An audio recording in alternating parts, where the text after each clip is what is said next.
പുച്ഛം മലയാളത്തിന് ഒരു പുച്ഛമല്ല എനിക്ക്. നിങ്ങൾക്ക് എങ്ങനെ തോന്നി കൊച്ചിയിൽ ജീവിച്ചിട്ട് നിങ്ങൾ കൊച്ചി സെറ്റിൽ ആയിട്ട് കൊച്ചിയിൽ പഠിച്ചു വന്നിട്ട് നിങ്ങൾ മലയാളി എന്ന് പറയുമ്പോൾ എന്താ ഒരു പരമ പുച്ഛം? പുച്ഛിക്കാന്ന് പറഞ്ഞല്ലോ, ഐ ലവ് മലയാളീസ്. ഒരു പ്രശ്നമില്ല എനിക്ക് അങ്ങനെ ഇവരായിട്ട്. അതിങ്ങടുത്ത് ദേ എന്നാ വല്ലതും കഴിച്ചോണ്ടിരുന്നു, ഇത് ബ്രെഡ് വല്ലതും കഴിച്ചോണ്ടിരുന്നു. കാരണം നിങ്ങൾക്ക് ഉത്തരവ് അരി എന്താണെന്ന് അറിയില്ല, വെളിച്ചെണ്ണ എന്താണെന്ന് അറിയില്ല, നിങ്ങൾക്ക് ഒന്നും അറിയില്ല. നിങ്ങൾ എന്തിനാണ് ഇവിടെ വന്നത്? ഒരു ജാമും കൂടി തന്ന ടേസ്റ്റി ആയിരിക്കും തോന്നുന്നു. അതാണ് കൊടുക്ക് അപ്പുസേ, കൊടുക്ക് ജാമോ ബ്രെഡോ ബട്ടറോ ഒക്കെ കൊടുക്ക്. ബട്ടർ മതി നല്ലത്. ഒരു പ്ലേറ്റ് ഇത്ര സെൻസിബിൾ ഇല്ലാത്ത കട്ട് ചെയ്യാനുള്ള സാധനം ഉണ്ടെങ്കിലും തരണേ. ഇങ്ങനെ മാത്രം ഒരു ഗസ്റ്റിന് ഇങ്ങനെ നിങ്ങള് ബ്രെഡ് മാത്രം തരുമോ? നിങ്ങളുടെ വീട്ടിൽ ഞാൻ ബട്ടറും എല്ലാം ഒരുമിച്ച് തന്നേനെ. ബ്രെഡ് പട്ടിക്കാരനെ പോലെ കഴിച്ചോന്ന് പറഞ്ഞാൽ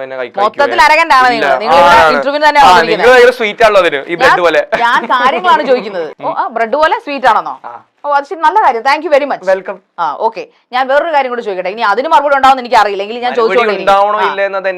നിങ്ങൾ ഒരു ഇന്റർവ്യൂവിൽ പറയുന്നു ലിവിംഗ് ടുഗദർ കൊള്ളാം, അല്ലെങ്കിൽ റിലേഷൻഷിപ്പ് ലിവിംഗ് ടുഗദർ നല്ലതാണ്, കല്യാണം കഴിക്കുന്നതിന് മുമ്പ് 3 മാസം ഒരു പെൺകുട്ടിയെ കൂട്ടത്തിൽ താമസിപ്പിച്ച് നോക്കണം എന്നൊക്കെ പറഞ്ഞു. ഇതെന്താ വല്ല വണ്ടി?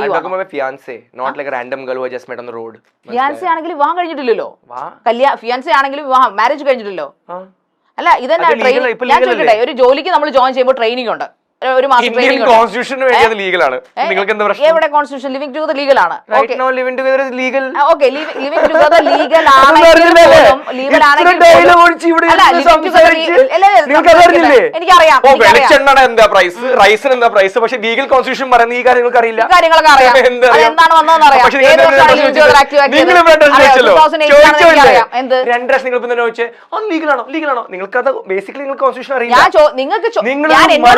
ഞാൻ ചോദിക്കട്ടെ, നിങ്ങളൊരു ആക്ടർ ആണ്, നിങ്ങൾ ഇവിടുത്തെ ഗസ്റ്റ് ആണ്, അപ്പൊ നിങ്ങൾ ചോദ്യങ്ങൾക്ക് ആൻസർ ഒരു ആൻസർ എങ്കിലും തന്നുള്ളൂ. ഏതെങ്കിലും ഒരു ചോദ്യം നിങ്ങൾ ആൻസർ തന്നോ? ഞാൻ ചോദ്യങ്ങൾ ചോദിക്കുമ്പോൾ നിങ്ങൾ അതിനെ ഡിഫെൻഡ് ചെയ്യുവാണ്. ഇത്ര പേടിത്തുറിയാണോ നിങ്ങള്? ട്രയൽ എടുത്തിട്ട് ഹലോ ഇന്ത്യ അറിയില്ല, ഇങ്ങോട്ട് നോക്കൂ, നോക്കി മുഖത്ത് നോക്കി സംസാരിക്കും. ഓ വിശപ്പാണോ? ഇതെന്നെ തീറ്റ മത്സരമാണോ ഇത്? കുക്കറി ഷോ ആണോ ഇത്? ഇത് ഹോട്ട് സീറ്റ് ആണോ? ഞാൻ മാറിപ്പോയോ? വിളിക്ക്. ഹോട്ട് സീറ്റിൽ ബ്രെഡ് തന്നെ എനിക്ക് കഴിക്കണമെന്നുണ്ട്, പക്ഷെ ജാം ഉണ്ടോ? ഇല്ലേ, ഇല്ലല്ലോ.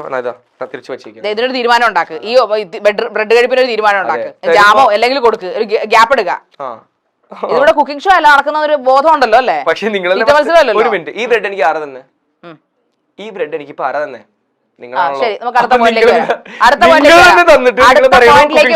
Listen to me. അടുത്ത പോയിന്റിലേക്ക് ഇനി കളിയൊക്കെ മാറി കാര്യത്തിലേക്ക് വരൂ.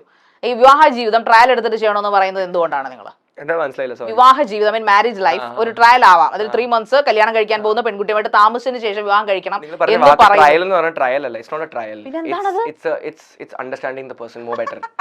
അപ്പൊ കല്യാണത്തിന് മുമ്പ് നിങ്ങൾ മീറ്റ് ചെയ്യണമെന്ന് കമ്പൽസറി അല്ലല്ലോ. മീറ്റ് ചെയ്യണേ 3 മാസം, മനസ്സിലായോ? ആ 3 മാസത്തിന്റെ എക്സ്റ്റൻഷൻ ആണ് 1 വർഷം, മനസ്സിലായോ? You come to know you meet the person basically, മനസ്സിലായോ? അല്ല, നിങ്ങൾ കേരളത്തിലെ ആൺകുട്ടികളെ ചീത്തയാക്കല്ലേ ചെയ്യുന്നത്?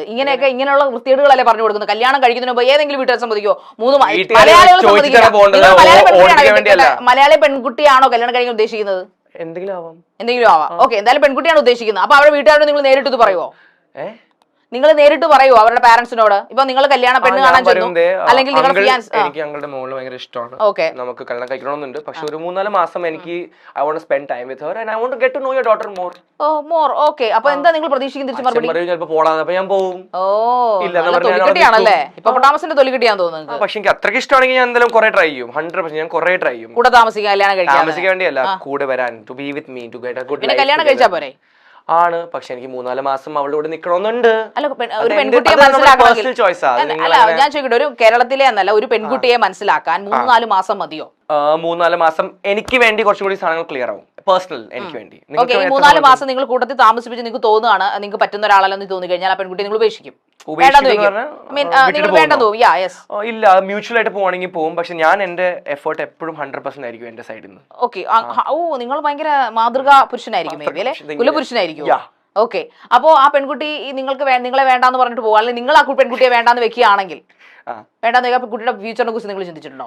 മനസ്സിലായില്ല നിങ്ങൾ പറഞ്ഞത്. നിങ്ങൾ ഒരുമിച്ച് നിങ്ങളുടെ ഫിയാൻസിൽ അപ്പൊ അച്ഛൻ സമ്മതിക്കുന്നു, അമ്മ സമ്മതിക്കുന്നു, ഓക്കെ, നിങ്ങൾ ആ പെൺകുട്ടി പറയാണ് എനിക്ക് ആ പയ്യനുമായിട്ട് സമ്മതിച്ചു നിൽക്കും. നിങ്ങൾ രണ്ടുപേരും കൂടെ ഒരുമിച്ച് 3 മാസം സ്പെൻഡ് ചെയ്യുന്നു, പരസ്പരം get to know each other അങ്ങനെയൊക്കെ ചെയ്യുന്നു. ബട്ട് ഒരു 3 മാസം കഴിയുമ്പോൾ നിങ്ങൾക്ക് തോന്നുകയാണ് നിങ്ങളുടെ മറ്റേ പെൺകുട്ടിയുടെ കാര്യം നമുക്കറിയില്ല, നിങ്ങളാണല്ലോ ഈ സ്റ്റേറ്റ്മെന്റ് പറയുന്നത്. അപ്പൊ നിങ്ങളോട് എനിക്ക് ചോദിക്കാൻ പറ്റുള്ളൂ. അല്ല, നിങ്ങൾ പറയുകയാണ് എനിക്ക് ആ പെൺകുട്ടിയെ ചില സ്വഭാവങ്ങൾ എനിക്ക് ക്യാരക്ടർ ഇഷ്ടപ്പെടുന്നില്ല, so I don't like that much. ഞാൻ ഉദ്ദേശിച്ച പോലെ ഒരാളല്ല.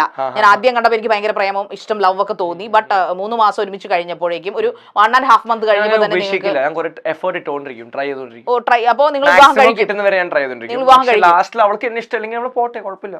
ഇതൊക്കെ ഒരു അഭിനയമല്ലേ? ഡാൻസർ പോലെ അത് സിനിമയിൽ അഭിനയിച്ചാ പോലെ ഇവിടെ വന്നിരുന്ന് അഭിനയിക്കുന്നതിനാണ്. ഞാൻ എവിടെ പോലും പ്രാക്ടീസ് ചെയ്യാറുണ്ട്. ഓ, ഇത് നിങ്ങളൊരു ജെനുവിനിറ്റി ഇല്ല, നിങ്ങൾ മൊത്തത്തിൽ അഭിനയമാണ്. ഇല്ല, മൊത്തത്തിൽ അഭിനയമല്ല. നിങ്ങൾ യഥാർത്ഥത്തിലുള്ള ആരിനെ കണ്ടെത്തണമെങ്കിൽ എവിടെ വരണം? വീട്ടിൽ വരണോ? അല്ല, വീട്ടിൽ വരേണ്ട ആവശ്യമൊന്നുമില്ല. എന്റെ വീട്ടിൽ എന്തായാലും വരണ്ട. പിന്നെ എവിടെ വീട്ടിൽ പോയിക്കോ. അല്ല, നിങ്ങൾ അല്ല, ഓക്കെ, എവിടെ നിന്നാ നിങ്ങൾ യഥാർത്ഥ ആരെ കാണാൻ പറ്റും? അത് ഞാൻ പറയില്ല, സീക്രട്ടാ. അത് എന്റെ ടെമ്പിൾ പോലെ ആക്ടിങ്ങിന്റെ. നിങ്ങൾ വീട്ടിൽ വന്നാണ് എന്താണ് കുഴപ്പം? ഇപ്പോൾ നിങ്ങളെ അറിയാൻ വേണ്ടി എന്റെ വീട്ടിൽ ഇപ്പൊ നിങ്ങൾ വരേണ്ട ആവശ്യം. നിങ്ങളുടെ വീട്ടിലോട്ട് ആൾക്കാരെ കേട്ടില്ലേ? ഇല്ല, കേറ്റും. പിന്നെന്താ? അറിയാത്ത ഫസ്റ്റ് ടൈം ഒരു പ്രാവശ്യം മാത്രം മീറ്റ് ചെയ്ത ആൾക്കാർ കേട്ടില്ല.